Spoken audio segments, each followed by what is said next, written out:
ಕನ್ನಡದಲ್ಲಿ ಮಾರ್ಕ್ಸ್ವಾದವನ್ನು ಸರಳ, ಸುಲಭವಾಗಿ ಮತ್ತು ಯಾವುದೇ ತಪ್ಪು ತಿಳುವಳಿಕೆಗೆ ಅವಕಾಶ ನೀಡದಂತೆ ಸ್ಪಷ್ಟಪಡಿಸಿದ ಹಿರಿಮೆ ಇವರಿಗೆ ಸಲ್ಲುತ್ತದೆ.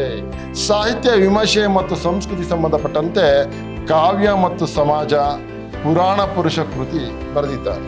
ಈ ಕೃತಿಗಳು ಇವ್ರದ್ದು ಬಹಳ ಮುಖ್ಯವಾದಂಥ ಕೃತಿ. ಕಾಲಘಟ್ಟದಲ್ಲಿ ಚಾರಿತ್ರಿಕವಾಗಿ ಜ್ಞಾನದ ಪರಿಧಿಯು, ಜ್ಞಾನದ ಎಲ್ಲೆ ವಿಸ್ತಾರ ಅನ್ನುವಂಥದ್ದು ಪ್ರತಿಯೊಂದು ಕಾಲಘಟ್ಟದಲ್ಲೂ ಒಂದು ಹಂತಕ್ಕೆ ಸೀಮಿತವಾಗಿರುತ್ತದೆ ಅನ್ನುವಂಥದ್ದು ನಾವು ನೆನಪಲ್ಲಿಟ್ಕೊಳ್ಬೇಕು.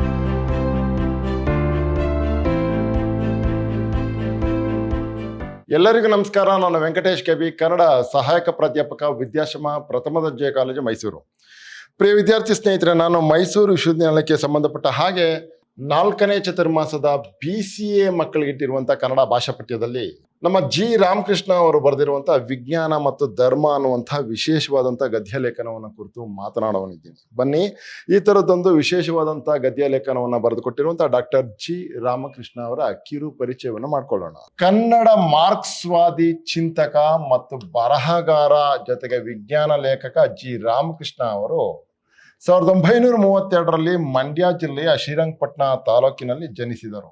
ಇವರು ಕನ್ನಡ ಮಾರ್ಕ್ಸ್ವಾದಿ ಚಿಂತಕ, ಬರಹಗಾರ ಆಗಿರೋರು. ಇವರು ನಮ್ಮ ಮಂಡ್ಯ ಜಿಲ್ಲೆಯವರು. ಇವರು ವಿಜ್ಞಾನದ ಲೇಖಕ, ವಿಜ್ಞಾನದ ವಿಷಯಗಳನ್ನ ಬಹಳ ಸೊಗಸಾಗಿ ಬರೀತಿದ್ದವರು. ಇವರು 1932ರಲ್ಲಿ ಮಂಡ್ಯ ಜಿಲ್ಲೆ ಶ್ರೀರಂಗಪಟ್ಟಣ ತಾಲೂಕಿನಲ್ಲಿ ಜನಿಸ್ತಾರೆ. ಮೈಸೂರು ವಿಶ್ವವಿದ್ಯಾನಿಲಯದಿಂದ ಕನ್ನಡದಲ್ಲಿ MA ಪದವಿ ಪಡೆದ ನಂತರ ಕನ್ನಡ ಕಾವ್ಯಗಳಲ್ಲಿ ಮಾರ್ಕ್ಸ್ವಾದಿ ವಿಚಾರಧಾರೆ ಕುರಿತು PhD ಪದವಿಯನ್ನ ಪಡಿತಾರೆ ಜಿ ರಾಮಕೃಷ್ಣ ಅವರು. ನಂತರ ಬೆಂಗಳೂರಿನ ನ್ಯಾಷನಲ್ ಕಾಲೇಜಿನಲ್ಲಿ ಕನ್ನಡ ಪ್ರಾಧ್ಯಾಪಕರಾಗಿ ದೀರ್ಘಕಾಲ ಸೇವೆ ಸಲ್ಲಿಸಿದ ಅವರು ಸಾವಿರಾರು ವಿದ್ಯಾರ್ಥಿಗಳಿಗೆ ಸಾಹಿತ್ಯದ ಜೊತೆಗೆ ಸಾಮಾಜಿಕ ಪ್ರಜ್ಞೆ ಮತ್ತು ವೈಚಾರಿಕ ದೃಷ್ಟಿಕೋನವನ್ನು ಬೆಳೆಸಿದರು. ಯಾವುದೇ ಒಬ್ಬ ಮೇಷ್ಟ್ರು ಮಾಡಬೇಕಾದಂತಹ ಬಹಳ ಮುಖ್ಯವಾದಂತಹ ಕೆಲಸ ಏನು ಅಂತಂದ್ರೆ, ವಿದ್ಯಾರ್ಥಿಗಳಲ್ಲಿ ಸಾಮಾಜಿಕ ಪ್ರಜ್ಞೆಯನ್ನು ಬೆಳೆಸುವುದರ ಜೊತೆಗೆ ವೈಚಾರಿಕ ಪ್ರಜ್ಞೆಯನ್ನು ಬೆಳೆಸಬೇಕಾದ ಅವರ ಆದ್ಯ ಕರ್ತವ್ಯವಾಗಿರುತ್ತೆ. ಇವರ ವೈಚಾರಿಕ ಕನ್ನಡ ಸಾಹಿತ್ಯದ ಪರಿಕಲ್ಪನೆಗೆ ಗಂಭೀರ ರೂಪ ನೀಡಿದವರು. ವೈಚಾರಿಕ ಕನ್ನಡ ಸಾಹಿತ್ಯದ ಪರಿಕಲ್ಪನೆಗೆ ಗಂಭೀರವಾದಂತಹ ರೂಪ ನೀಡಿದವರು ನಮ್ಮ ಜಿ ರಾಮಕೃಷ್ಣ ಅವರು. ಸಾಹಿತ್ಯವು ಕೇವಲ ಸೌಂದರ್ಯದ ಅಭಿವ್ಯಕ್ತಿಯಲ್ಲ, ಅದೊಂದು ಸಮಾಜದ ಪ್ರತಿಬಿಂಬ ಮತ್ತು ಬದಲಾವಣೆಯ ಅಸ್ತ್ರ ಎಂದು ವಾದಿಸಿದರು. ನಿಜ ಅಲ್ವೇನ್ರಿ? ಸಾಹಿತ್ಯ ಅನ್ನುವಂಥದ್ದು ಕೇವಲ ರಂಜನೆಗೆ ಮಾತ್ರ ಮೀಸಲಾಗಿರ್ಬಾರ್ದು ಅಲ್ವಾ? ಕೇವಲ ಮನರಂಜನೆಗೆ ಮಾತ್ರ ಮೀಸಲಾಗಿದ್ರೆ ಅದರಿಂದ ಯಾವ ಬದಲಾವಣೆಯೂ ಸಾಧ್ಯ ಇಲ್ಲ. ಸಮಾಜದಲ್ಲಿ ಆಗಬೇಕಾಗಿರುವಂಥ ಗುರುತರವಾದಂಥ ಕೆಲಸಗಳು ಮತ್ತು ಗುರುತರವಾದಂಥ ಬದಲಾವಣೆಗಳು ಆಗಬೇಕು ಅನ್ನುವಂಥ ನಿಟ್ಟಿನಲ್ಲಿ ರಚನೆಯಾದ ಸಾಹಿತ್ಯದಿಂದ ಏನಾದರೂ ಪಲ್ಲಟಗಳಾಗಲಿಕ್ಕೆ ಸಾಧ್ಯ ಆಗುತ್ತೆ, ಹೊಸದು ನಡೆಯೋದಕ್ಕೆ ಸಾಧ್ಯ ಆಗುತ್ತೆ. ಸತ್ಯಾನ್ವೇಷಣೆ, ಸಾಮಾಜಿಕ ನ್ಯಾಯ ಮತ್ತು ವೈಜ್ಞಾನಿಕ ಮನೋಭಾವದ ಪ್ರತಿಪಾದಕರಾಗಿ ಅವರು ಕನ್ನಡ ಲೋಕಕ್ಕೆ ನೀಡಿರುವ ಕೊಡುಗೆ ಅನನ್ಯವಾದುದು. ಕನ್ನಡದಲ್ಲಿ ಮಾರ್ಕ್ಸ್ವಾದವನ್ನು ಸರಳ, ಸುಲಭವಾಗಿ ಮತ್ತು ಯಾವುದೇ ತಪ್ಪು ತಿಳುವಳಿಕೆಗೆ ಅವಕಾಶ ನೀಡದಂತೆ ಸ್ಪಷ್ಟಪಡಿಸಿದ ಹಿರಿಮೆ ಇವರಿಗೆ ಸಲ್ಲುತ್ತದೆ. ಕನ್ನಡದಲ್ಲಿ ಮಾರ್ಕ್ಸ್ವಾದ ಚಿಂತನೆ ಇದೆಯಲ್ಲ, ಮಾರ್ಕ್ಸ್ವಾದ, ಕಾರ್ಲ್ ಮಾರ್ಕ್ಸ್ವಾದ ಅಂತ ಅಂದ್ಬಿಟ್ಟು ಹೇಳೋದು, ಈ ವರ್ಗ ಸಂಘರ್ಷದ ಬಗ್ಗೆ ಬಹಳ ಸೊಗಸಾಗಿ ಅವನು ಮಾತಾಡ್ದ ಅಂತ ಹೇಳ್ತಾರೆ. ಆ ವಿಚಾರವನ್ನ ಕನ್ನಡಕ್ಕೆ ಅತ್ಯಂತ ಸ್ಪಷ್ಟವಾಗಿ, ನಿಖರವಾಗಿ ಅವನ ಅಭಿಪ್ರಾಯಗಳನ್ನ ತಂದು ಮಂಡಿಸಿದವರು ನಮ್ಮ ಜಿ ರಾಮಕೃಷ್ಣ ಅವರು. ಆ ಥರ ಮಂಡಿಸಿ ನಮ್ಮ ಕನ್ನಡಿಗರ ಏನು ಜ್ಞಾನದ ಎಲ್ಲೆಯನ್ನ ವಿಸ್ತರಿಸಿದ್ದಕ್ಕೆ ಇವ್ರಿಗೆ ನಾವು ಕೃತಜ್ಞತೆಯನ್ನು ಸಲ್ಲಿಸಬೇಕು. ಡಾಕ್ಟರ್ ಜಿ ರಾಮಕೃಷ್ಣ ಅವರು ಕೇವಲ ಅಕಾಡೆಮಿಕ್ ವಲಯಕ್ಕೆ ಸೀಮಿತರಾಗಿರಲಿಲ್ಲ. ಕೇವಲ ಓದ್ಕೊಂಡು ಪಾಠ ಮಾಡಿಕೊಂಡು ಪುಸ್ತಕ ಬರ್ಕೊಂಡು ಅಷ್ಟಕ್ಕೆ ಮಾತ್ರ ಸೀಮಿತವಾಗಿರಲಿಲ್ಲ. ಅವರು ಕಾರ್ಮಿಕ ಚಳವಳಿ, ರೈತ ಸಂಘಟನೆಗಳು ಮತ್ತು ಕರ್ನಾಟಕದ ಪ್ರಗತಿಪರ ಹೋರಾಟಗಳ ಬೌದ್ಧಿಕ ಮಾರ್ಗದರ್ಶಕರಾಗಿದ್ದರು. ಇದು ಬಹಳ ಮುಖ್ಯ. ಒಬ್ಬ ಸಾಹಿತಿಯನ್ನ ಬಹುಮುಖಿಯಾಗಿ ಕಲ್ಪಿಸ್ಕೊಳ್ಳಕ್ ಸಾಧ್ಯ ಆಗ್ಬೇಕು. ನಮ್ಗೆ ಕೇವಲ ಪುಸ್ತಕ ಬರ್ಕೊಂಡು ಮನೇಲಿದ್ದಾರೆ ಅನ್ನೋ ತರ ಆಗ್ಬಾರ್ದು. ಆ ಸಾಹಿತಿ ಸಮಾಜದ ಮಧ್ಯದಲ್ಲಿ ಬದುಕ್ತಾ ಇರಬೇಕು. ಅದು ಬಹಳ ಮುಖ್ಯ. ಕೇವಲ ಐಸೋಲೇಟೆಡ್ ಆಗಿ ಬದುಕಬಾರ್ದು ಸಾಹಿತಿ ಅಂತ ಹೇಳ್ತಾ ಇರೋದು. ಪುಸ್ತಕಕ್ಕೂ ಬದುಕಕ್ಕೂ ಸಂಬಂಧ ಇಲ್ಲದೆ ಇರೋಂಗೆ ಬದುಕಬಾರ್ದು. ಅದು ಬಹಳ ಮುಖ್ಯವಾದಂತಹ ವ್ಯಕ್ತಿತ್ವವನ್ನ ರೂಢಿಸಿಕೊಂಡವ್ರಿಗೆ ಮಾತ್ರ ಸಾಧ್ಯ ಆಗಿರುತ್ತೆ. ಅವರ ಉಪನ್ಯಾಸಗಳು ಮತ್ತು ಲೇಖನಗಳು ಹೋರಾಟಗಾರರಿಗೆ ಸೈದ್ಧಾಂತಿಕ ಸ್ಪಷ್ಟತೆಯನ್ನು ಒದಗಿಸುತ್ತಿದ್ದವು. ಅವರ ಬರವಣಿಗೆಗಳಿದೆಯಲ್ಲ, ಅವರ ಬರಹಗಳಿದೆಯಲ್ಲ, ಅವರ ಮಾತುಗಳಿದೆಯಲ್ಲ, ಅವು ಹೋರಾಟಗಾರರಿಗೆ ಸೈದ್ಧಾಂತಿಕ ಸ್ಪಷ್ಟತೆಯನ್ನ ಒದಗಿಸ್ತಾ ಇದ್ವು. ಸೈದ್ಧಾಂತಿಕ. ನಾವು ಯಾವ ಸಿದ್ಧಾಂತವನ್ನ ಯಾವ ತತ್ವವನ್ನ ಅಳವಡಿಸ್ಕೊಂಡಿದ್ದೀವೋ ಆ ತತ್ವದ ಬಗ್ಗೆ ನಿಖರವಾದ ಸ್ಪಷ್ಟತೆ ಇರಬೇಕು. ಆ ರೀತಿಯ ಸ್ಪಷ್ಟತೆಯನ್ನ ಒದಗಿಸುವ ರೀತಿಯಲ್ಲಿ ಇವರ ಉಪನ್ಯಾಸಗಳು, ಲೇಖನಗಳು ಇರ್ತಿದ್ವು ಅಂತ ಹೇಳ್ತಾ ಇರೋದು. ಜಿ ರಾಮಕೃಷ್ಣ ಬದುಕು ಮತ್ತು ಬರಹಗಳು ವಿಜ್ಞಾನ ಮತ್ತು ಮಾನವೀಯ ಮೌಲ್ಯಗಳೊಂದಿಗೆ ಬೆಸೆದು ಸಮಕಾಲೀನ ಸಮಾಜದ ಸಮಸ್ಯೆಗಳಿಗೆ ಉತ್ತರ ಕಂಡುಕೊಳ್ಳುವ ಪ್ರಯತ್ನವಾಗಿದೆ. ಬಹಳ ಸೊಗಸಾಗಿದೆ ನೋಡಿ ಇದು ಹೇಳ್ತಾ ಇರೋದು. ಡಾಕ್ಟರ್ ಜಿ ರಾಮಕೃಷ್ಣ ಅವರ ಬರಹಗಳು ಇವೆಲ್ಲ ಇದ್ವಲ್ಲ, ಇವು ವಿಜ್ಞಾನ ಮತ್ತು ಮಾನವೀಯ ಮೌಲ್ಯಗಳೊಂದಿಗೆ, ವಿಜ್ಞಾನ ಮತ್ತು ಮಾನವೀಯ ಮೌಲ್ಯಗಳೊಂದಿಗೆ ಬಹಳ ಮುಖ್ಯವಾದಂಥ ಪ್ರಶ್ನೆ ಇದು. ಕೇವಲ ವಿಜ್ಞಾನವನ್ನ ಓಲೈಸಿಯೇ ಬರೆಯುವಂತಹ ಬರಹಗಳು ಚೆನ್ನಾಗಿರಲ್ಲ, ಅಥವಾ ಪ್ರಾಮಾಣಿಕವಾಗಿರಲ್ಲ, ಅಥವಾ ಮಾನವೀಯತೆಯನ್ನೇ ಪರಿಗಣಿಸಿ ಬರೆದಿರುವಂತಹ ಬರಹಗಳು ಕೂಡ ಸ್ಪಷ್ಟವಾಗಿರಲ್ಲ. ವಿಜ್ಞಾನ ಮತ್ತು ಮಾನವೀಯತೆ ಇವೆರಡರ ಸಮ್ಮಿಶ್ರಣದಲ್ಲಿ ಇವರು ಬರೀತಿದ್ರಲ್ಲ, ಆಗ ಸಮಾಜದ ಸಮಸ್ಯೆಗಳಿಗೆ ಉತ್ತರವಾಗಿ ಅವು ಕಾಣಿಸ್ತಿದ್ವು ಅಂತ ಹೇಳ್ತಾ ಇರೋದು. ಮುಂದಕ್ಕೆ ನೋಡೋಣ. ಇವರು ಬರ್ತಿರುವಂತ ಕೃತಿಗಳು ನಮ್ಮ ವಿಶ್ವ, ವಿಜ್ಞಾನದ ಅರಿವು ಮತ್ತು ವಿಜ್ಞಾನ ವೈಚಾರಿಕತೆ, ಕಾರ್ಲ್ ಮಾರ್ಕ್ಸ್ ಒಂದು ಅರಿಕೆ, ಬಸವಣ್ಣ ಬಂಡಾಯದ ಬೇರು, ಸಾಮಾಜಿಕ ಕ್ರಾಂತಿ ಮತ್ತು ಮಾನವ ವಿಮೋಚನೆ ಕೃತಿಯನ್ನು ಬರೆದಿದ್ದಾರೆ. ಸಾಹಿತ್ಯ ವಿಮರ್ಶೆ ಮತ್ತು ಸಂಸ್ಕೃತಿ ಸಂಬಂಧಪಟ್ಟಂತೆ ಕಾವ್ಯ ಮತ್ತು ಸಮಾಜ, ಪುರಾಣ ಪುರುಷ ಕೃತಿ ಬರೆದಿದ್ದಾರೆ. ಈ ಕೃತಿಗಳು ಇವ್ರದ್ದು ಬಹಳ ಮುಖ್ಯವಾದಂಥ ಕೃತಿಗಳು. ಇವರಿಗೆ ಕರ್ನಾಟಕ ಸಾಹಿತ್ಯ ಅಕಾಡೆಮಿ ಪ್ರಶಸ್ತಿ, ರಾಜ್ಯೋತ್ಸವ ಪ್ರಶಸ್ತಿಗಳು ಸಂದಿವೆ. ವಿಜ್ಞಾನ ಮತ್ತು ಧರ್ಮ ಈ ಲೇಖನವನ್ನು ಬೆಂಗಳೂರು ವಿಶ್ವವಿದ್ಯಾಲಯದ ಪ್ರಸಾರಾಂಗ ಹೊರತಂದಿರುವ ವಿಚಾರ ಸಾಹಿತ್ಯ 3 ಎಂಬ ಕೃತಿಯಿಂದ ಆರಿಸಿಕೊಳ್ಳಲಾಗಿದೆ. ವಿಜ್ಞಾನ ಮತ್ತು ಧರ್ಮ ಅನ್ನುವಂಥ ಇವರ ಲೇಖನವನ್ನ ಬೆಂಗಳೂರು ವಿಶ್ವವಿದ್ಯಾನಿಲಯ ತಂದಿರುವಂತಹ ಲೇಖನ ಮಾಲೆಯಲ್ಲಿ ಅಥವಾ ಸರಣಿಗಳಲ್ಲಿ ವಿಚಾರ ಸಾಹಿತ್ಯ 3 ಎಂಬ ಕೃತಿಯಿಂದ ಆರಿಸಿಕೊಳ್ಳಲಾಗಿದೆ. ಮುಂದಕ್ಕೆ ನೋಡಿ. ವಸ್ತು ಆಶಯ, ವಿಜ್ಞಾನ ಮತ್ತು ಧರ್ಮ ಅನ್ನುವಂತಹ ಈ ಲೇಖನ ಯಾವ ರೀತಿಯ ಸಂದೇಶವನ್ನ ನಮ್ಮ ಮನದ ಅಂಗಳಕ್ಕೆ ದಾಟಿಸಲು ಬಂದಿದೆ ಅನ್ನುವಂಥದ್ದು ನಾವು ಮೊದಲು ಅರ್ಥ ಮಾಡ್ಕೊಳ್ಬೇಕು. ಏನು? ವಿಜ್ಞಾನವಿಲ್ಲದ ಧರ್ಮ ಕುಂಟ, ಧರ್ಮವಿಲ್ಲದ ವಿಜ್ಞಾನ ಕುರುಡು. ಬಹಳ ಸೊಗಸಾಗಿರುವಂತ ಹೇಳಿಕೆ ಇದು. ಯಾರೊಬ್ಬ ಪ್ರಸಿದ್ಧ ವ್ಯಕ್ತಿ ಈ ಹೇಳಿಕೆಯನ್ನ ಕೊಟ್ಟಿದ್ದಾನೆ ನೋಡಿ. ಏನಿದ್ರ ಅರ್ಥ? ವಿಜ್ಞಾನವಿಲ್ಲದ ಧರ್ಮ ಕುಂಟ. ಯಾವುದೇ ಧರ್ಮ ವಿಜ್ಞಾನವನ್ನ ಓಲೈಸಿಕೊಂಡು ತನ್ನ ತತ್ವ ಸಿದ್ಧಾಂತಗಳನ್ನ ಪ್ರಸ್ತುತಪಡಿಸಿದ್ರೆ ಮಾತ್ರ ಅದಕ್ಕೆ ಅಧಿಕೃತತೆ ಅನ್ನುವಂಥದ್ದು ದಕ್ಕೋದು. ಹಾಗೇನಾದ್ರೂ ವಿಜ್ಞಾನ ರಹಿತವಾದಂಥ ಧರ್ಮವನ್ನ ಬೋಧನೆ ಮಾಡಿದ್ರೆ ಅದು ಕುಂಟ. ಆಯ್ತಾ? ಕುಂಟ ಹೇಗೆ ಸಲೀಸಾಗಿ ನಡೆಯೋಕ್ಕಾಗಲ್ವೋ ಹಾಗೇನೆ ಧರ್ಮವಿಲ್ಲದ ವಿಜ್ಞಾನ ಕುರುಡು. ವಿಜ್ಞಾನದ ಎಷ್ಟೋ ವಿಷಯಗಳು ಧರ್ಮದ ತಳಹದಿಯಲ್ಲಿ ಕೆಲಸ ಮಾಡಬೇಕು. ಯಾಕೆ ಧರ್ಮ ಬೇಕು ವಿಜ್ಞಾನಕ್ಕೆ ಸಂಬಂಧಪಟ್ಟ ಹಾಗೆ? ಇಲ್ಲಿ ಪ್ರಾಕ್ಟಿಕಲ್ ಆಗಿದೆಯಲ್ಲ ಇದು. ಇದಕ್ಕೆ ಯಾಕೆ ಧರ್ಮ ಬೇಕು ಅಂತಂದ್ರೆ, ವಿಜ್ಞಾನದ ಆವಿಷ್ಕಾರಗಳನ್ನ ಯಾವ ರೀತಿ ಬಳಸಿಕೊಳ್ಳಬೇಕು ಅನ್ನುವಂತಹ ಪ್ರಶ್ನೆಯನ್ನ ಹಾಕಿಕೊಂಡಾಗ ಮಾನವೀಯ ಮೌಲ್ಯಗಳ ಹಿನ್ನೆಲೆಯಲ್ಲಿ ಈ ಧರ್ಮ ಅನ್ನುವಂಥದ್ದು ಅಗತ್ಯ ಆಗ್ಬಿಡುತ್ತೆ.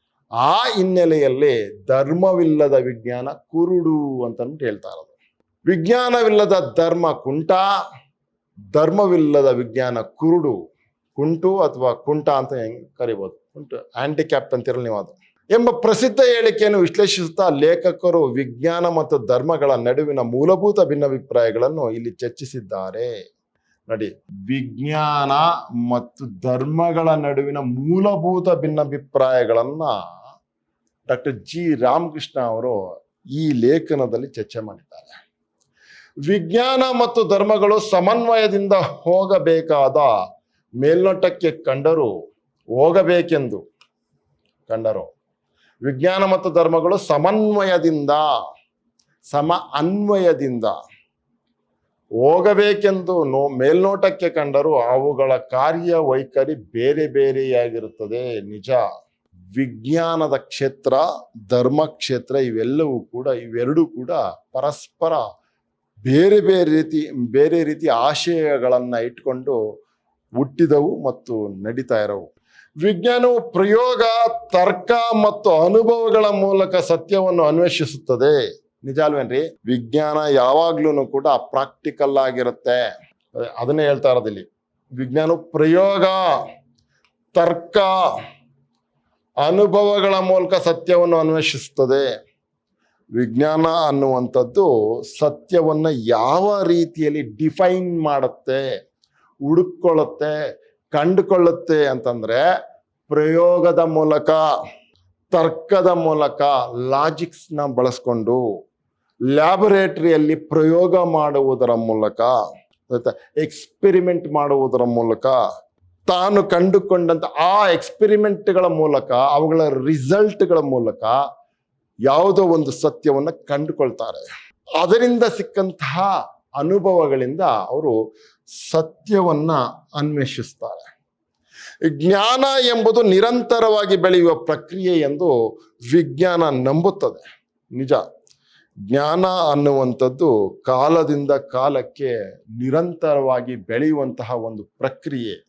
ಅದನ್ನ ವಿಜ್ಞಾನ ನಂಬುತ್ತೆ. ಧರ್ಮವು ಸಾಮಾನ್ಯವಾಗಿ ಸರ್ವಜ್ಞತ್ವವನ್ನು ತನ್ನಲ್ಲಿ ಆರೋಪಿಸಿಕೊಳ್ಳುತ್ತದೆ. ಸರಿ, ಧರ್ಮ ಮತ್ತು ವಿಜ್ಞಾನಕ್ಕೆ ಇರುವಂತ ತೊಡಕುಗಳಲ್ಲಿ ಧರ್ಮದ ತೊಡಕು ಬಹಳ ಮುಖ್ಯವಾಗಿದ್ದೇನೆ. ಧರ್ಮವು ಸಾಮಾನ್ಯವಾಗಿ ಸರ್ವಜ್ಞತ್ವವನ್ನು ತನ್ನಲ್ಲಿ ಆರೋಪಿಸಿಕೊಳ್ಳುತ್ತದೆ. ನನಗೆಲ್ಲ ಗೊತ್ತು ಅಂತೇಳಿ ಹೇಳ್ಕೊಳ್ಳುತ್ತೆ. ಅತೀಂದ್ರಿಯ ಶಕ್ತಿಯಿಂದ ಸತ್ಯವು ಈಗಾಗಲೇ ತಿಳಿದು ಬಂದಿದೆ ಎಂಬುದು ಧರ್ಮದ ನಂಬಿಕೆ. ಅತೀಂದ್ರಿಯ ಶಕ್ತಿಯಿಂದ ನಮ್ಗೆಲ್ಲ ಗೊತ್ತಿದೆ ಅನ್ನುವಂಥ ಶಕ್ತಿಯಿಂದ ಸತ್ಯವು ಈಗಾಗಲೇ ತಿಳಿದಿದೆ ಅಂತ ಅಂದ್ಬಿಟ್ಟು ಅದರ ವಾದ. ಆದರೆ ವಿಜ್ಞಾನವು ಕಡೆಗೆ ತಿಳಿಯದ್ದನ್ನು ತಿಳಿದುಕೊಳ್ಳಲು ಸದಾ ಪ್ರಯತ್ನಿಸುತ್ತದೆ. ಆದರೆ ವಿಜ್ಞಾನ ನಮ್ಗೇನು ಗೊತ್ತಿಲ್ಲ, ಗೊತ್ತಾಗಬೇಕು, ಆ ಕಡೆಗೆ ನಮ್ಮ ನಡೆಗೆ ಇದೆ ಅಂತೇಳಿ ಪ್ರಯತ್ನ ಮಾಡ್ತಾ ಇರುತ್ತೆ. ಧರ್ಮವು ಅಸಹಾಯಕ ಮಾನವನಿಗೆ ಮಾಂತ್ರಿಕತೆ ಅಥವಾ ನಂಬಿಕೆಯ ಮೂಲಕ ಸಾಂತ್ವನ ನೀಡಲು ಯತ್ನಿಸಿದರೆ, ವಿಜ್ಞಾನವು ಜ್ಞಾನದ ಮೂಲಕ ಹೊರಜಗತ್ತಿನ ಮೇಲೆ ಹತೋಟಿ ಸಾಧಿಸಲು ಕಲಿಸುತ್ತದೆ. ವಿಜ್ಞಾನ ಮನುಷ್ಯನಿಗೆ ಯಾವ ರೀತಿಯ ಅನುಕೂಲವನ್ನ ಮಾಡುತ್ತೆ ಆಲೋಚನೆಯಲ್ಲಿ ಅಂತ ಮಾತಾಡ್ತಾರೆ. ಧರ್ಮವು ಅಸಹಾಯಕ ಮಾನವನಿಗೆ ಮಾಂತ್ರಿಕತೆ ಅಥವಾ ನಂಬಿಕೆಯ ಮೂಲಕ ಸಾಂತ್ವನ ನೀಡಲು ಯತ್ನಿಸಿದರೆ, ವಿಜ್ಞಾನವು ಜ್ಞಾನದ ಮೂಲಕ ಹೊರಜಗತ್ತಿನ ಮೇಲೆ ಹತೋಟಿ ಸಾಧಿಸಲು ಕಲಿಸುತ್ತದೆ.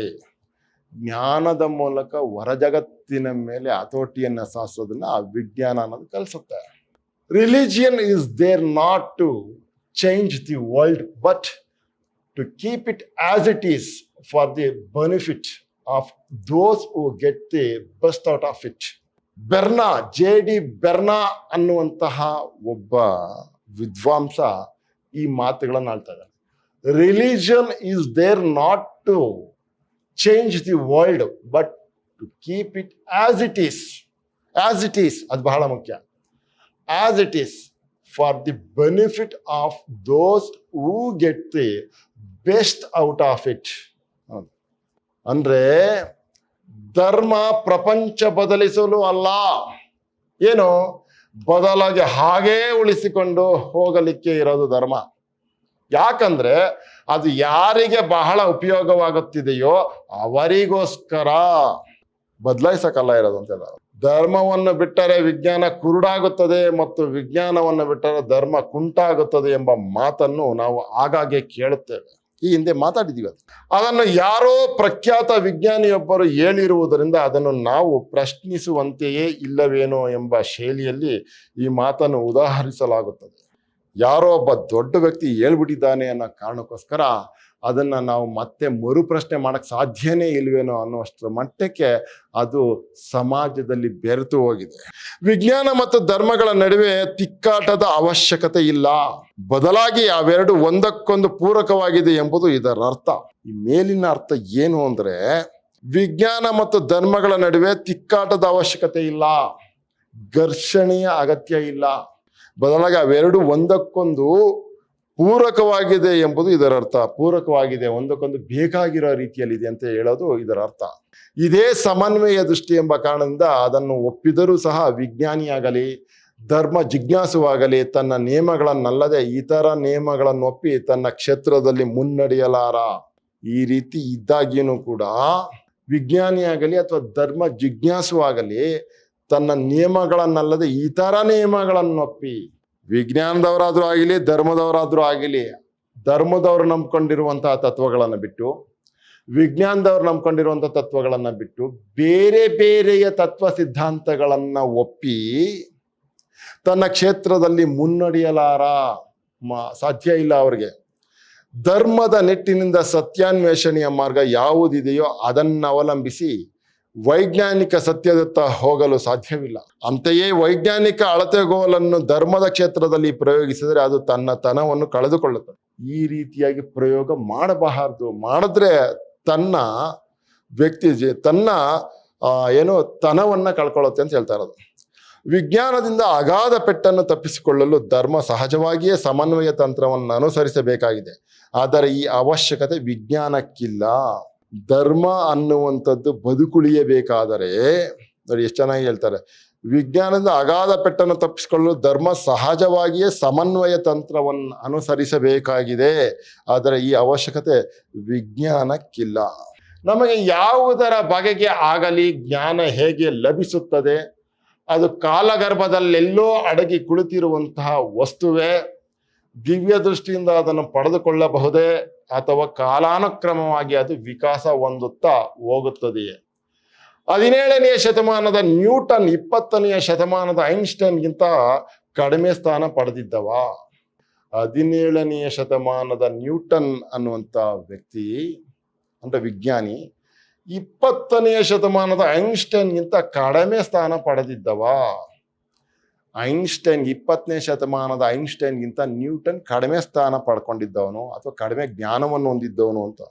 ಆದರೆ ಐನ್ಸ್ಟೈನ್ಗಿದ್ದಷ್ಟು ಬುದ್ಧಿ ಮಟ್ಟ ಅವನಿಗಿರ್ಲಿಲ್ಲವೆಂದು ಇದರ ಅರ್ಥವಲ್ಲ. ಇದು ಬಹಳ ಮುಖ್ಯವಾದದ್ದು. ಯಾವ ರೀತಿ ಅಳತೆ ಮಾಡ್ಕೋಬೇಕು ಅಂತ. ಐನ್ಸ್ಟೈನ್ಗಿಂತ ಕಡಿಮೆ ಸ್ಥಾನ ಪಡೆದಿದ್ದವ ಅಂದ ಮಾತ್ರಕ್ಕೆ ಐನ್ಸ್ಟೈನ್ಗಿದ್ದಷ್ಟು ಬುದ್ಧಿ ಮಟ್ಟ ಅವನಿಗಿರ್ಲಿಲ್ಲ ಅಂತಲ್ಲ ಅದರ ಅರ್ಥ.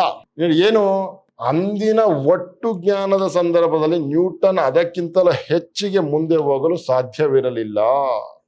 ನ್ಯೂಟನ್ ಇದ್ದ ಕಾಲದಲ್ಲಿ ಅವನು ಬಳಸಿಕೊಂಡಂತಹ ಎಲ್ಲ ಪರಿಕರಗಳನ್ನ ಬಳಸಿಕೊಂಡು ಅವನು ತಲುಪಬೇಕಾದಂಥ ಜ್ಞಾನದ ಮಟ್ಟ ಅಷ್ಟಕ್ಕೆ ಸೀಮಿತವಾಗಿತ್ತು ಅನ್ನುವಂಥದ್ದನ್ನು ಅರ್ಥ ಮಾಡ್ಕೊಂಡ್ರೆ ಸಾಕಾಗಿದೆ ಹೊರತು ಈಗಿನ ಕಾಲದ ಐನ್ಸ್ಟೈನು ಆ ನ್ಯೂಟನ್ಗಿಂತನೂ ಶ್ರೇಷ್ಠ ಅಂತಲೋ ಅಥವಾ ಈಗಿನ ಕಾಲದ ಐನ್ಸ್ಟೈನ್ಗಿಂತ ನ್ಯೂಟನ್ನು ಕಡಿಮೆ ಅಂತಲೋ ಭಾವಿಸ್ಕೊಳ್ಳೋ ಅಗತ್ಯ ಇಲ್ಲ ಅಂತ.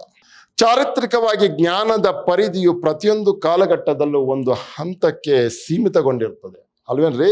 ಕಾಲಘಟ್ಟದಲ್ಲಿ ಚಾರಿತ್ರಿಕವಾಗಿ ಜ್ಞಾನದ ಪರಿಧಿಯು, ಜ್ಞಾನದ ಎಲ್ಲೆ ಅನ್ನೋದು, ವಿಸ್ತಾರ ಅನ್ನುವಂಥದ್ದು ಪ್ರತಿಯೊಂದು ಕಾಲಘಟ್ಟದಲ್ಲೂ ಒಂದು ಹಂತಕ್ಕೆ ಸೀಮಿತವಾಗಿರುತ್ತದೆ ಅನ್ನುವಂಥದ್ದು ನಾವು ನೆನಪಲ್ಲಿ ಇಟ್ಕೊಳ್ಬೇಕು.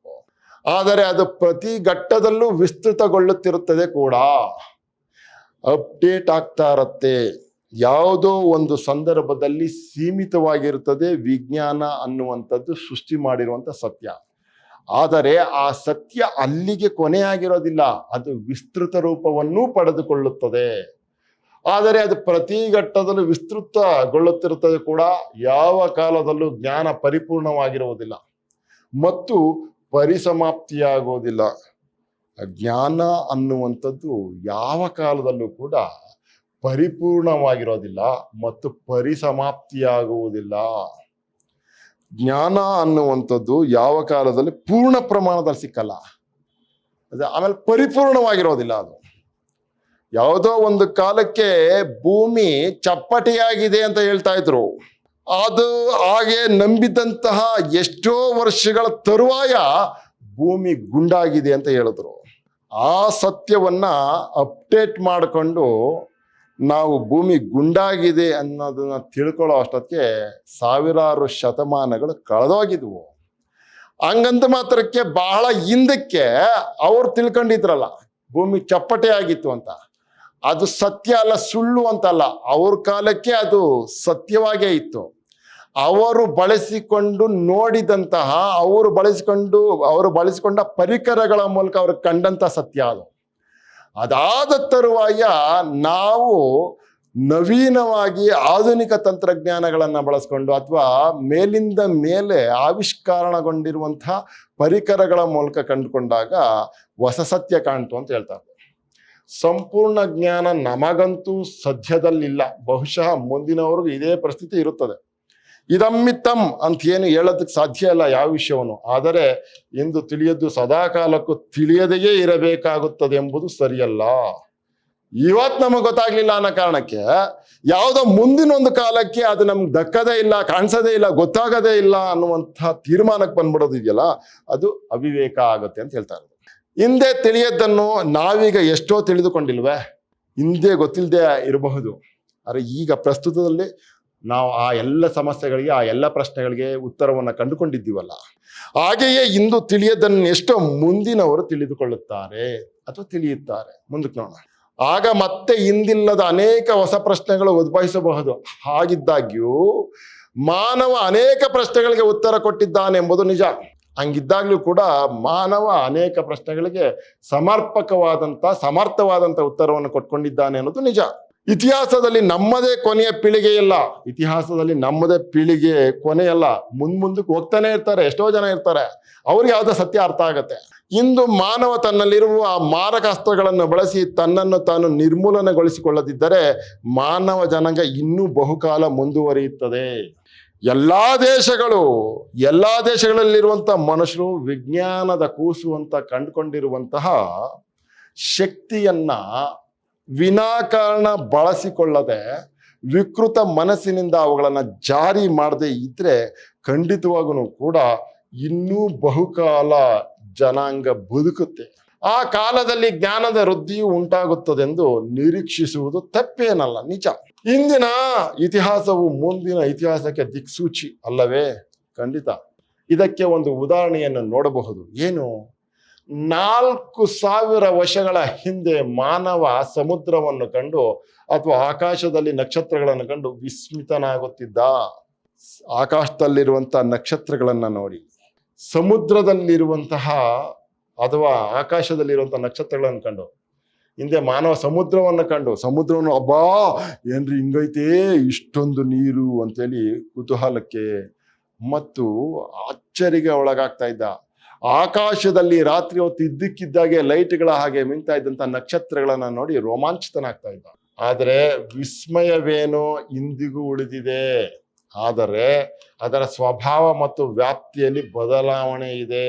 ಅದನ್ನ ನೋಡಿದಾಗ ನಾವು ಎಕ್ಸೈಟ್ ಆಗುವಂತಹ ಪರಿಣಾಮ ಇದೆಯಲ್ಲ, ಅದೊಂದು ಸ್ವಲ್ಪ ಬದಲಾವಣೆ ಆಗಿದೆ. ಯಾಕಂದ್ರೆ ಈಗ ಅದು ಕ್ಯಾಶುವಲ್ ಆಗೋಗಿದೆ, ನಿತ್ಯ ಸತ್ಯ ಆಗೋಗಿದೆ. ಆ ಕಾರಣಕ್ಕೆ ರಾತ್ರಿ ಎಲ್ಲ ಕಂಡು ಬೆಳಗ್ಗೆ ಮಾಯವಾಗುವ ನಕ್ಷತ್ರಗಳು ಎಲ್ಲಿ ಹೋಗುತ್ತವೆ? ಇಲ್ಲಿ ಈ ಪ್ರಶ್ನೆ ಉದ್ದೇಶದ ಒಂದು ಭಾಗದಲ್ಲಿ ಪ್ರಮುಖವಾಗಿ ಬಂದಿದೆ. ಇಂತಹ ಪ್ರಶ್ನೆಯೊಂದನ್ನು ಇಂದಿನ ಕವಿ ತನ್ನ ಕವನದಲ್ಲಿ ಹಾಕಲಾರ. ಏಕೆಂದರೆ ಅವನ ವಿಸ್ಮಯ ಈಗ ಬೇರೆ ತೆರನಾದದ್ದು. ಅವನ ಅಚ್ಚರಿ ಮತ್ತು ಕುತೂಹಲ ಇವು ಬೇರೆ ರೀತಿಯದ್ದು. ಜ್ಞಾನದ ಬೆಳವಣಿಗೆಯಿಂದ ಕವಿ ಪದ್ಧತಿ ಸಂಪೂರ್ಣವಾಗಿ ಬದಲಾಗಬೇಕೆಂದು ಇದರ ಅರ್ಥವಲ್ಲ. ಚಂದ್ರನನ್ನು ಶಶಿ ಎಂದು ಹಿಂದಿನಿಂದ ಕರೆಯುತ್ತಾ ಬಂದಿದ್ದಾರೆ. ಚಂದ್ರನನ್ನ ಶಶಿ ಅಂತ ಹಿಂದಿನಿಂದ ಕರೆಯುತ್ತಾ ಬಂದಿದ್ದಾರೆ. ಆದರೆ ಶಶಿ ಎಂದರೆ ಮೊಲ. ಚಂದ್ರನಲ್ಲಿ ಮೊಲ ಇರುವಂತೆ ಭಾಸವಾಗುತ್ತದೆ, ಆದ್ದರಿಂದ ಅವನು ಶಶಿ ಕರಿತೀವಿ. ಈ ಶಶಿಯ ಬಗ್ಗೆ ನಮಗೀಗ ಸಾಕಷ್ಟು ಮಾಹಿತಿ ದೊರೆತಿದೆ. ಈ ಚಂದ್ರನ ಬಗ್ಗೆ ಸಾಕಷ್ಟು ಮಾಹಿತಿ ಸಿಕ್ಕಿದೆ. ಕಲ್ಲು ಮಣ್ಣುಗಳಿರುವಂತಹ ಒಂದು ಭೂಪ್ರದೇಶ ಆದಂತ, ಅಲ್ಲಿ ಗುಂಡಿಗಳಿವೆ, ಕಲ್ಲುಗಳಿವೆ, ಗಾಳಿ ಇಲ್ಲ, ನೀರಿಲ್ಲ, ಪ್ರಾಣಿ ಇಲ್ಲ ಇತ್ಯಾದಿ. ಆದರೂ ಯುವತಿಯೊಬ್ಬಳನ್ನು ಶಶಿಮುಖಿ ಎಂದು ಈಗಲೂ ವರ್ಣಿಸಬಹುದು. ಅದು ಕವಿ ಪದ್ಧತಿ, ಪ್ರಾಕ್ಟಿಕಲ್ ಅಲ್ಲ ಅಂತ ಹೇಳ್ತಾರೆ. ಆದರೆ ಇದು ವಿಜ್ಞಾನ ಪದ್ಧತಿಯು ಆಗಲು ಬರುತ್ತದೆಯೇ? ಹೇಗೆ ಇದನ್ನ ಏನೋ ವಿಜ್ಞಾನ ದೃಷ್ಟಿಯಲ್ಲಿ ನೋಡಿ ಇದನ್ನ ಸತ್ಯ ಅಂತ ಹೇಳಕ್ ಸಾಧ್ಯ ಆಗತ್ತಾ? ಇಲ್ಲ. ಏಕೆಂದರೆ ನೂತನ ಜ್ಞಾನದಿಂದ ತಿಳಿದು ಬಂದ ಅಂಶಕ್ಕೆ ಪ್ರಯೋಗದಿಂದ ಸಾಬೀತಾಗಿರೋದಕ್ಕೆ ಅಲ್ಲಿ ಪ್ರಾಧಾನ್ಯ. ಕವಿಯು ಚಂದ್ರನನ್ನು ಶಶಿ ಎಂದಾಗ ಅದರಲ್ಲಿ ಜಾಣ್ಮೆ ಮತ್ತು ನಿರ್ದಿಷ್ಟವಾದೊಂದು ಕಾರಣವಿದೆ.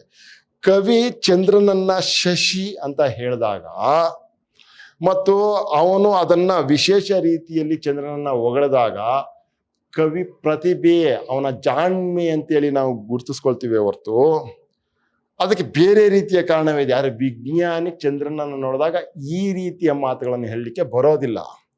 ವಿಜ್ಞಾನಿಯು ಅದನ್ನು ಹೇಳಿದರೆ ಅವನು ದಡ್ಡನೆನಿಸಿಕೊಳ್ಳುತ್ತಾನೆ. ಚಂದ್ರಗ್ರಹಣದ ಬಗ್ಗೆ ನಮಗೆ ತಿಳಿವಳಿಕೆ ನೀಡುವ ವಿಜ್ಞಾನಿಯು ಗ್ರಹಣ ಮೋಕ್ಷದ ಕಾಲದಲ್ಲಿ ತೀರ್ಥಸ್ನಾನ ಮಾಡೋದು ಈ ಕಾರಣದಿಂದ ಹಾಸ್ಯಾಸ್ಪದವಾಗುತ್ತದೆ. ಹೇಳೋದೊಂದು ಮಾಡೋದೊಂದು ಅಂತ, ಹೇಳೋದು ವೇದಾಂತ, ತಿನ್ನೋದು ಬದನೆಕಾಯಿ ತರ ಆಗುತ್ತೆ. ಅದಕ್ಕೆ ಕುವೆಂಪು ಅವರು ಎಷ್ಟೋ ಸಂದರ್ಭದಲ್ಲಿ ಇಂಥ ಸಂದರ್ಭಗಳನ್ನ ನೋಡಿನೇ, ವಿಜ್ಞಾನಿಗಳು ಏನಾದ್ರೂ ಆ ರೀತಿ ವ್ಯತಿರಿಕ್ತವಾಗಿ ನಡ್ಕೊಂಡ್ರೆ ನೀವು ವಿಜ್ಞಾನಿಗಳಲ್ಲಪ್ಪ, ವಿಜ್ಞಾನವನ್ನ ಹೊರುವ ಕತ್ತೆಗಳು ಅಂತ ಅಂದ್ಬಿಟ್ಟು ನೇರವಾಗಿ ಮಾತಾಡ್ಬಿಡ್ತಿದ್ರಂತೆ. ಆ ರೀತಿಯ ಒಂದು ಸಂದರ್ಭಕ್ಕೆ ಇವರುಗಳು ಕಾರಣ ಆಗೋಗ್ತಾರೆ ಅಂತ ಹೇಳ್ತಾರೆ. ಮುಂದಕ್ಕೆ ಕಾರಣ, ಧರ್ಮದಲ್ಲಿ ಹಲವು ಕುಂದುಗಳಿದ್ದರೂ ಅದರ ನೆಲೆಯಿಂದ ಅತ್ಯಂತ ಶ್ರೇಷ್ಠ ವ್ಯಕ್ತಿಗಳು ಅನೇಕರು ಹೊರಬಂದಿದ್ದಾರೆಂದು ಹಿಂದೆಯೇ ಪ್ರಸ್ತಾಪಿಸಿದ್ದೇವೆ. ನಿಜ. ಇದನ್ನು ಸರಿದೂಗಿಸಲು ಎಂಬಂತೆ ವಿಜ್ಞಾನದ ಕ್ಷೇತ್ರದಿಂದ ಕೆಲವೊಮ್ಮೆ ಯಹೂದ್ಯ ವಿಜ್ಞಾನ ಮತ್ತು ಆರ್ಯ ವಿಜ್ಞಾನ ಎಂಬ ಪ್ರಭೇದಗಳನ್ನು ಸೃಷ್ಟಿಸಿದ ದುಷ್ಕರ್ಮಿ ಫಿಲಿಪ್ ಲೆವಾರ್ಡನ್ ನಂತಹ ವಿಜ್ಞಾನಿಗಳು ಹೊರ ಬಂದಿದ್ದಾರೆ. ಈ ವಿಷಯ ಗೊತ್ತಾಗಿದೆ ನೋಡಿ. ನ್ಯೂಟ್ರಾನ್ ಬಾಂಬ್ ಅನ್ನು ಶ್ಲಾಘಿಸಿದ ಎಡ್ವರ್ಡ್ ಟೇಲರ್ ನಂತಹ ಕಟುಕ ವಿಜ್ಞಾನಿಗಳು ಉಂಟು. ನ್ಯೂಟ್ರಾನ್ ಬಾಂಬ್ ಅನ್ನು ಶ್ಲಾಘಿಸಿದ ಎಡ್ವರ್ಡ್, ನಮ್ಮ ವಿಜ್ಞಾನ ಏನೇ ಸೃಷ್ಟಿಸಿದ್ರು ಕೂಡ ಅದು ಮಾನವೋಪಯೋಗಿ ಸಂಶೋಧನೆಗಳಾಗಿರ್ಬೇಕು. ಪ್ರಪಂಚ ನಾಶಕ್ಕೆ ಯಾವ ಎಡೆ ಮಾಡ್ಕೊಡ್ತಾವೋ ಅದನ್ನ ಹೊಗಳೋರು, ಅವುಗಳ ಆವಿಷ್ಕಾರವನ್ನ ಸಮರ್ಥಿಸ್ಕೊಳ್ಳೋರು ನಿಜವಾಗ್ಲೂ ಕೂಡ ಕಟುಕ ವಿಜ್ಞಾನಿಗಳೇ ಆಗಿರ್ತಾರೆ. ಆ ರೀತಿಯಾಗಿ ನ್ಯೂಟ್ರಾನ್ ಬಾಂಬ್ ಅನ್ನ ಶ್ಲಾಘಿಸಿದಂತ ಎಡ್ವರ್ಡ್ ಟೇಲರ್ ಅನ್ನೋನು ನಿಜವಾಗ್ಲೂ ಕಟುಕ ವಿಜ್ಞಾನಿ. ಆತನ ಪ್ರಾಧ್ಯಾಪಕ ಮಾರ್ಕ್ಸ್ ಬಾರ್ನ್ ಈ ಟೇಲರ್ನನ್ನು ಸಂಧಿಸಲು ಹೇಸಿಗೆ ಪಟ್ಟಿದ್ದ. ಇವನು ಎಂತವನಯ್ಯ ಅವಿವೇಕಿ ಅಂತ ಅಂದ್ಬಿಟ್ಟು. ಮತ್ತು ಈ ಪಟ್ಟಿಯಲ್ಲಿ ಪವಾಡಗಳನ್ನು ಮಾಡುತ್ತೇವೆ ಎನ್ನುವ ಬಾಬಾಗಳ ಭಕ್ತ ಮಂಡಳಿಗೆ ಸೇರಿದ ನವೋದಯ ವಿಜ್ಞಾನಿಗಳು ಇದ್ದಾರೆ.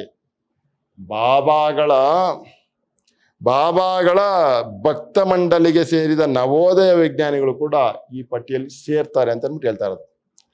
ಒಟ್ಟಿನಲ್ಲಿ ಹೇಳುವುದಾದರೆ ಸಮಾಜದ ಆಗುಹೋಗುಗಳನ್ನು ಗುರುತಿಸಿ ಅವುಗಳನ್ನು ವೈಜ್ಞಾನಿಕವಾಗಿ ವಿಶ್ಲೇಷಿಸಿದಾಗ ವ್ಯಕ್ತಿಗಳ ಮತ್ತು ಸಮಷ್ಟಿಯ ವ್ಯಕ್ತಿತ್ವ, ಭಾವನೆ, ಪ್ರತಿಕ್ರಿಯೆ, ಆಕಾಂಕ್ಷೆ, ವರ್ಗ, ಪ್ರಜ್ಞೆ ಇತ್ಯಾದಿಗಳು ಹೇಗೆ ಹುಟ್ಟಿ ಬೆಳೆಯುತ್ತವೆ ಎಂದು ಗೊತ್ತಾಗುತ್ತದೆ. ಸಾಮೂಹಿಕ ಜೀವನದ ದೃಷ್ಟಿಯಿಂದ ಸಮಾಜದ ವರ್ಗಗಳ ಆಕಾಂಕ್ಷೆಗಳ ಪೂರೈಕೆಗೆ ಮತ್ತು ಧ್ಯೇಯ ಸಾಧನೆಗೆ ಧರ್ಮಕ್ಕಿಂತಲೂ ಧರ್ಮ ನಿರಪೇಕ್ಷತೆಯ ಆದ್ಯತೆ ಮನವರಿಕೆಯಾಗುತ್ತದೆ. ಅನ್ನೋದಿದೆಯಲ್ಲ, ಇದು ಬಹಳ ಮುಖ್ಯ. ಯಾವುದೇ ಕಾಲಘಟ್ಟದಲ್ಲೂ ಯಾವುದೇ ವಿಷಯವನ್ನು ಹೇಳಬೇಕಾದ್ರೂ ಕೂಡ ನಾವು ಧರ್ಮ ನಿರಪೇಕ್ಷತೆಯ ವಾತಾವರಣದಲ್ಲಿದ್ದಾಗ ಮಾತ್ರ ಹೆಚ್ಚು ಸಮನ್ವಯ, ಸಾಮರಸ್ಯ ಸಾಧ್ಯ ಆಗುತ್ತೆ ಅಂತ ಮಾತಾಡ್ತಾ ಇರೋದು ನೋಡಿ. ಮತ್ತು ವರ್ಗ ಹೋರಾಟದ ಯಶಸ್ಸಿನಿಂದಾಗಿ ಸಮಾಜವು ವಿಮುಕ್ತಿ ಹೊಂದುವುದು ಹಾಗೂ ಭವ್ಯ ಸಮಾಜದ ವಿನೂತನ ಸಾಂಸ್ಕೃತಿಕ ಮತ್ತು ಸಾಮಾಜಿಕ ಜೀವನದ ಉನ್ನತ ಮಟ್ಟವು ರಚನೆಗೊಳ್ಳುವುದು ವಿಜ್ಞಾನದ ಕೊಡುಗೆಯಾಗಿರುತ್ತದೆಯೇ ವಿನ ಇತಿಹಾಸದಲ್ಲಿ ತನ್ನ ಪಾತ್ರವನ್ನು ಈಗಾಗಲೇ ಪೂರೈಸಿಕೊಂಡು ವೃದ್ಧಾಪ್ಯದಲ್ಲಿ ದಿನ ಕಳೆಯುತ್ತಿರುವ ಧರ್ಮದ ದತ್ತಿಯಾಗಿರುವುದಿಲ್ಲ. ಧರ್ಮವನ್ನ ಕುರಿತು ಎಷ್ಟು ಸೊಗಸಾದಂತಹ ರೀತಿಯಲ್ಲಿ ಮಾತಾಡಿದ್ದಾರೆ ನೋಡ್ರಿ. ವಿಜ್ಞಾನ ಅನ್ನುವಂಥದ್ದು ಹೇಗೆ ಶ್ರೇಷ್ಠ, ಧರ್ಮಕ್ಕಿಂತಲೂ ವಿಜ್ಞಾನದ ವಿಷಯ ಬಹಳ ದೊಡ್ಡದು ಅಂತ ಮಾತಾಡ್ತಾ ಇರೋದಿಲ್ಲಿ. ವಿಜ್ಞಾನದ ಕೊಡುಗೆಯಾಗಿರುತ್ತದೆಯೇ ವಿನಃ ಇತಿಹಾಸದಲ್ಲಿ ತನ್ನ ಪಾತ್ರವನ್ನು ಈಗಾಗಲೇ ಪೂರೈಸಿಕೊಂಡು ವೃದ್ಧಾಪ್ಯದಲ್ಲಿ ದಿನ ಕಳೆಯುತ್ತಿರುವ ಧರ್ಮದ ದತ್ತಿಯಾಗಿರುವುದಿಲ್ಲ. ಈ ಅಂಶಗಳು ಇದೆಯಲ್ಲ, ಈ ಅಂಶಗಳು ಯಾವಾಗ್ಲೂ ವಿಜ್ಞಾನದ ಕೊಡುಗೆಯಾಗಿರುತ್ತೆ ಹೊರತು ಧರ್ಮದ ದತ್ತಿಯಾಗಿರುವುದಿಲ್ಲ ಅಂತ ಹೇಳ್ತಾ ಇರೋದು. ಮಾನವ ಸಮಾಜಕ್ಕೆ ತಕ್ಕುದಾದ ಮೌಲ್ಯಗಳು ಕೇವಲ ಧರ್ಮದ ಮೌಲ್ಯಗಳನ್ನು ಗಣನೆಗೆ ಬಾರದಿರುವುದರಿಂದ ಸೂಕ್ತವಾದವುಗಳನ್ನು ಭದ್ರಪಡಿಸಿ ಯೋಚಿಸಿಕೊಳ್ಳಲಾಗುತ್ತದೆ ಮತ್ತು ಸೂಕ್ತವಲ್ಲದವುಗಳನ್ನು ನಿರಾಕರಿಸಲಾಗುತ್ತದೆ. ಏನು? ಮಾನವ ಸಮಾಜಕ್ಕೆ ತಕ್ಕುದಾದ ಯೋಗ್ಯವಾದ ಮೌಲ್ಯಗಳು ಕೇವಲ ಧರ್ಮದ ಮೌಲ್ಯಗಳೆಂದು ಗಣನೆಗೆ ಬಾರದಿರುವುದರಿಂದ ಮಾನವನಿಗೆ ಅಗತ್ಯವಾಗಿರುವಂತಹ ಮೌಲ್ಯಗಳು ಕೇವಲ ಧರ್ಮದಿಂದನೇ ಬಂದಿದೆ ಅನ್ನುವಂಥದ್ದಲ್ಲ, ವಿಜ್ಞಾನದಿಂದಲೂ ಕೂಡ ಅದು ಗಣನೆಗೆ ಬಂದಿರುತ್ತೆ ಅನ್ನೋದು ಬಹಳ ಮುಖ್ಯ. ಸೂಕ್ತವಾದವುಗಳನ್ನು ಭದ್ರಪಡಿಸಿ ಯೋಜಿಸಿಕೊಳ್ಳಲಾಗುತ್ತದೆ ಮತ್ತು ಸೂಕ್ತವಲ್ಲದವುಗಳನ್ನು ನಿರಾಕರಿಸಲಾಗುತ್ತದೆ ಹಾಗೂ ನೂತನ ಮಾನವಿಕ ಮೌಲ್ಯಗಳನ್ನು ಜೀವನದಲ್ಲಿ ಅಳವಡಿಸಿಕೊಳ್ಳಲಾಗುತ್ತದೆ. ನಿಜ, ಅಂತಹ ಮೌಲ್ಯಗಳ ಅತಿಶಯವಾದ ಪ್ರಯೋಜನವನ್ನು ಮಾನವ ಎಂದೆಂದೂ ಪಡೆದುಕೊಳ್ಳುತ್ತಾನೆ ಧರ್ಮವು ಪ್ರತಿಪಾದಿಸಿ ಸಾಧಿಸದೆ ಹೋದುದನ್ನು ವಿಜ್ಞಾನದ ಬಳಕೆಯಿಂದ ಮಾನವ ಸಾಧಿಸಿಕೊಳ್ಳುತ್ತಾನೆ. ಧರ್ಮ ಸಾಧಿಸ್ಲಿಕ್ಕೆ ಸಾಧ್ಯ ಆಗದೆ ಇರುವಂಥದ್ದನ್ನ ವಿಜ್ಞಾನದ ಮೂಲಕ ಮಾನವ ಅದನ್ನ ಸಾಧಿಸಿಕೊಳ್ಳುತ್ತಾನೆ. ಆಗ ಏಂಗಲ್ಸರು ಹೇಳುವಂತೆ ಮಾನವ ಇತಿಹಾಸ ಪೂರ್ವದ ಘಟ್ಟದಿಂದ ಹೊರಬಂದು ಇತಿಹಾಸ ನಿರ್ಮಿತಿಯಲ್ಲಿ ತೊಡಗುತ್ತಾನೆ. ಬಹಳ ಹಿಂದಿನವರು ಏನ್ ಹೇಳಿದರೋ ಅದನ್ನ ನಂಬಿ ಆ ದಾರಿಯಲ್ಲೇ ನಡೆಯುವುದರ ಮೂಲಕ ಹಿಂದುಳಿಯೋದಕ್ಕಿಂತಲೂ ಕೂಡ ಇಂದಿನವರು ಹೇಳಿರುವುದನ್ನ ಹೊಸ ಪರಿಪಾಕದಲ್ಲಿ ನೋಡಿ ಹೊಸ ರೀತಿಯ ಇತಿಹಾಸವನ್ನ ಕಟ್ಟುವುದಕ್ಕೆ ಅವನು ಮನಸ್ಸು ಮಾಡ್ತಾನಲ್ಲ, ಅದು ಬಹಳ ಮುಖ್ಯವಾಗಿರುತ್ತದೆ ವಿಜ್ಞಾನದ ಸಂದರ್ಭದಲ್ಲಿ ಅಂಥೇಳಿ ನಮ್ಮ ಜಿ ರಾಮಕೃಷ್ಣ ಅವರು ಈ ರೀತಿಯ ವಿಷಯವನ್ನ ಪ್ರತಿಪಾದಿಸ್ತಾ ಹೋಗ್ತಾರೆ. ಪ್ರಿಯ ವಿದ್ಯಾರ್ಥಿಗಳು, ಇಲ್ಲಿಗೆ ಈ ಭಾಗ ಮುಕ್ತಾಯ ಆಗುತ್ತೆ. ಇದರಿಂದ ನೀವು ಅರ್ಥ ಮಾಡ್ಕೊಳ್ಬೇಕಾಗಿರೋದೇನು ಅಂತಂದ್ರೆ, ಬದುಕನ್ನ ಧರ್ಮವನ್ನ ಹೆಚ್ಚು ವೈಜ್ಞಾನಿಕವಾಗಿ ವೈಚಾರಿಕವಾಗಿ ಕಂಡುಕೊಂಡಾಗ ನಿಮ್ಮಲ್ಲಿ ವಿಶೇಷವಾದಂಥ ಸತ್ಯದ ಅರಿವಾಗ್ಲಿಕ್ಕೆ ಸಾಧ್ಯ ಆಗತ್ತೆ. ಆ ಮೂಲಕ ನಿಮ್ಮ ಬದುಕು ತುಂಬ ಸೊಗಸನ್ನ ಕಾಣ್ಲಿಕ್ಕೆ ಸಾಧ್ಯ ಆಗತ್ತೆ. ಆ ನಿಟ್ಟಿನಲ್ಲಿ ನಿಮ್ಮ ಯೋಚನೆ ಸಾಗಿದರೆ ನಿಮ್ಮ ಬದುಕು ಆರೋಗ್ಯಪೂರ್ಣವಾಗಿರುತ್ತೆ ಅಂಥೇಳಿ ನಾನು ಭಾವಿಸ್ಕೊಳ್ತೀನಿ. ಎಲ್ಲರಿಗೂ ಒಳ್ಳೆಯದಾಗಲಿ. ಮತ್ತೆ ಸಿಗೋಣ. ನಮಸ್ಕಾರ.